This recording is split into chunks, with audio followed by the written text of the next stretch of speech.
लोक जनशक्ति पार्टी के राष्ट्रीय महासचिव और राष्ट्रीय प्रवक्ता संजय सराफ ने जम्मू कश्मीर में दशकों शासन करने वाले राजनीतिक दलों पर कश्मीर के लोगों की भावनाओं से खेलने का आरोप लगाया है। श्रीनगर में पत्रकारों से बात करते हुए संजय सराफ ने कहा कि कश्मीर आधारित राजनीतिक दल अवाम को 370 को लेकर गुमराह कर रहे हैं और उन्हें 370 की पुनः बहाली के झूठे आश्वासन दे रहे हैं, जबकि यह पूरी तरह से असंभव है। उन्होंने कहा कि जो राजनीतिक दल 370 के निरस्तीकरण के खिलाफ सुप्रीम कोर्ट गए, उन्होंने केवल कश्मीर की आवाम को गुमराह करने का प्रयास किया। संजय सराफ ने कहा कि कश्मीर के लोग अब इनकी चालों में फंसने वाले नहीं हैं और अब वह केवल प्रदेश का विकास चाहते हैं। संजय सराफ ने बिना नाम लिए नेशनल कॉन्फ्रेंस और पीडीपी जैसे राजनीतिक दलों को चुनौती देते हुए कहा कि वह खुले मंच पर आकर कश्मीर के लोगों को बताएं कि वह कैसे 370 को पुनः बहाल करेंगे।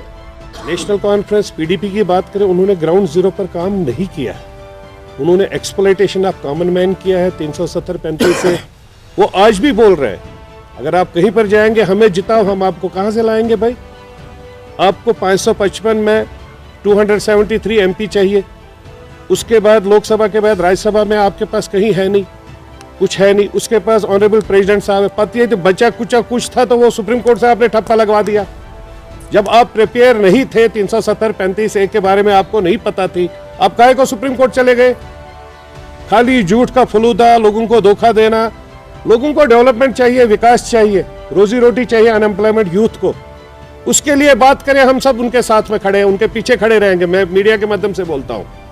लेकिन फिर वही ढोल बजाएंगे और हमें डिस्कस करें ओपनली। मैं मीडिया के सामने उन सबको चैलेंज करता हूं, हमारे सामने आए, खुलकर बोले 370-35 से कैसे वापस आएगा, मैं उनके साथ में खड़ा रहूंगा। ये अब झूठ कश्मीर में नहीं चलेगा। अब हर एक बच्चे के हाथ में मोबाइल है, उस मोबाइल से पूरा अपडेट मिलता है। अगर इन लोगों के पास थोड़ी सी अक्ल होती तो ये सुप्रीम कोर्ट नहीं जाते। ये दुकान खोलने गए थे सुप्रीम कोर्ट में अपना फेस वैल्यू बचाने के लिए। जब पार्लियामेंट के अपर हाउस से लोअर हाउस से क्लियर हो गया तो सुप्रीम कोर्ट को लटका देते, ऐसे कहीं जाने की जरूरत नहीं थी। क्या पता 20 साल 25 साल के बाद और कोई गवर्नमेंट आती, पार्लियामेंट में फिर से पास होती। अब तो सुप्रीम कोर्ट का ठप्पा लग गया। सुप्रीम कोर्ट का ठप्पा कहां से क्लियर होगा?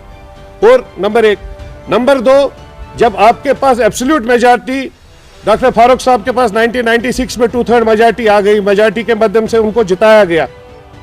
राजीव फारूक अकॉर्ड 86 के टाइम भी मेजॉरिटी के माध्यम से जिताया गया। क्यों नहीं परमानेंट किया? इसको क्यों टेम्परेरी रखा? क्योंकि यह पॉलिटिकल टूल था।